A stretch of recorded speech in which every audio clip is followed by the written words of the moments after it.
This is Reporter Room with Jessica Della Davies. So let's talk about the motive in this case. I think this is something that all of us want to know. And Dr. Carol Lieberman shares her insights with hopes of comforting the families of the victims of Bryan Kohberger.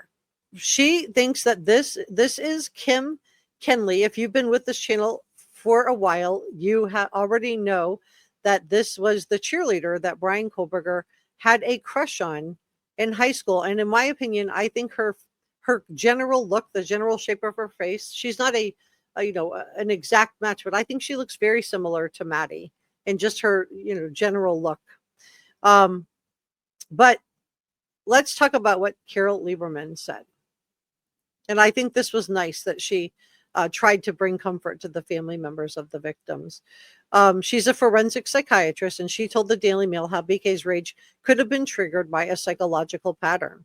She said it's especially significant that Maddie and Kaylee look like the blonde cheerleader who rejected him in middle school. This is what she told the Daily Mail. This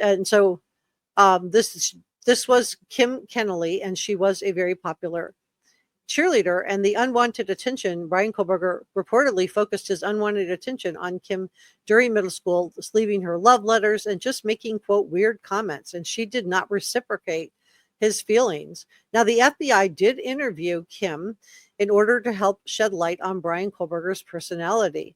And some experts, including this one, have suggested that his perceived rejection of Kim, or by the popular girls in general, may have played a role in the rage that led to the Idaho crimes, as he might have seen a similar unattainable archetype in the victims. And the expert has looked at BK's demeanor during the plea agreement, and there certainly are a lot of red flags. This is according to Dr. Lieberman.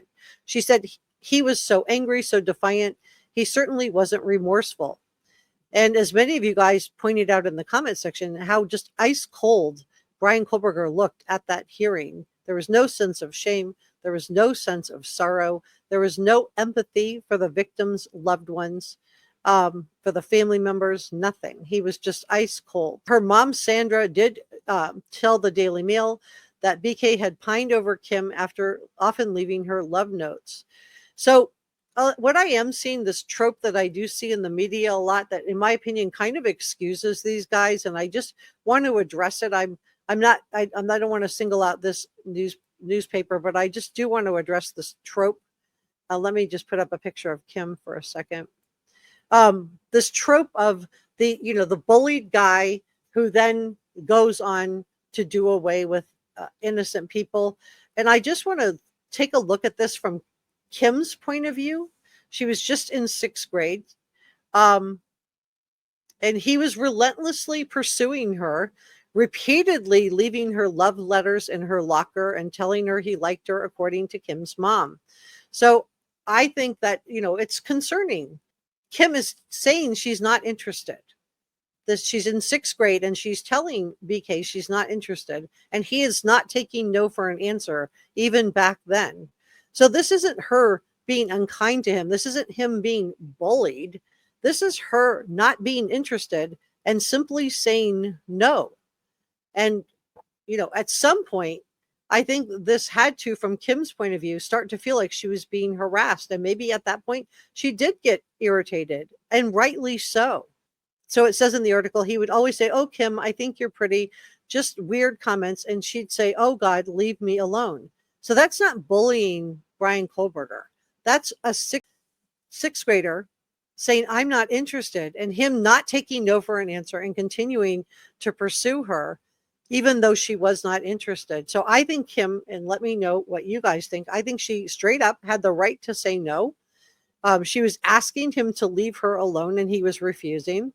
And I think this is really similar to what we've heard from the servers at the Seven Sirens. And we know he used the B word in relation to these young women at the Seven Sirens who were doing their job and just didn't want to be hit on by this guy. So I think it was intentional, in my opinion, for Bryan Kohberger to harass women. We heard from the University of Idaho students that were that he was in the student commissary, sipping water in the cafeteria, not eating food, had no reason to be there, didn't have any friends from University of Idaho joining him, and he was staring at them and making them feel uncomfortable. And again, I think this was intentional. I think he purposely stared at women and purposely made them feel uncomfortable in an effort to harass them. Just like I think it was intentional that he told the young woman that went on the date with him, that he texted her after, that she had nice birthing hips. Just like when the servers at Seven Sirens weren't interested, he called them the B word. Just like at WSU, when he followed that young woman, that innocent young woman, out to her car, was grading females differently than the males. I think at some point, we have to make it okay for our daughters and granddaughters and sisters to, and wives and mothers to say no. And I think that if Kim was your daughter or sister, you wouldn't want Bryan Kohberger or someone like that to be able to take away her right, and to suddenly that she's characterized as a bully, or somehow he's the victim in all of this. Let's go back to Carol Lieberman. The forensic psychologist went on to tell the Daily Mail that she was decided to share her theory to help victims' families in what was an extremely difficult time. She said, quote, "He shook out the rage that he built up over the years toward his first love," so that was Kim, "and all the subsequent women who rejected him, with each stabby of that K-bar." And I'm so grateful to Dr. Lieberman for sharing this. And as she rightly points out, it's not the victim's fault. It was not their fault. They were in their own homes. They were in their own rooms. They were minding their own business. I don't even think they knew Bryan Kohberger existed. And so I do think it helps to know from this psychiatrist what the motive is. And she said, they're not going to hear it from his mouth. So I just wanted to try to give them some idea of what happened. So this is Dr. Lieberman. She says, their children did not do anything wrong. And what happened is not because of anything their children did. And I'm worried that they're thinking that.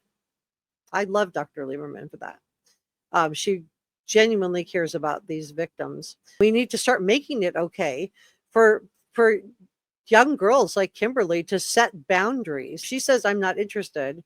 That should be the end of it. And if he continues to pursue her, it's not her bullying him at that point. This is her setting boundaries and being a sixth grader and not knowing what to do, because he was not taking no for an answer even back then. So I don't know about you guys, but I'm really tired of the I'm being bullied trope.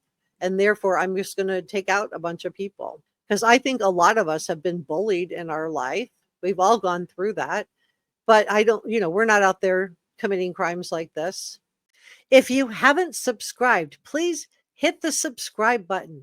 It's free and it helps me out a lot. Give this a thumbs up and drop me a comment. Let me know what you think about all of this in the comment section below. And I look forward to seeing you next time.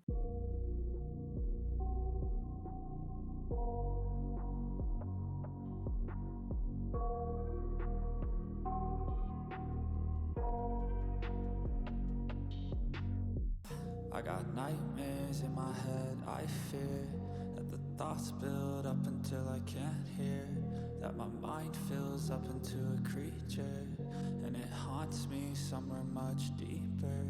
I got nightmares in my head, I fear that the thoughts build up until I can't hear, that my mind fills up into a creature, and it haunts me somewhere much deeper. I've been feeling weird, I can't seem to focus good enough. Nothing's really clear, sometimes it could be a little tough. I just need to feel like the end's in sight for me, but let's be really real, anxiety can foggy all this stuff. I've been feeling weird, I can't seem to focus good enough. Nothing's really clear, sometimes it could be a little tough. I just need to feel like the end's in sight for me, but let's be really real, anxiety can foggy all this stuff.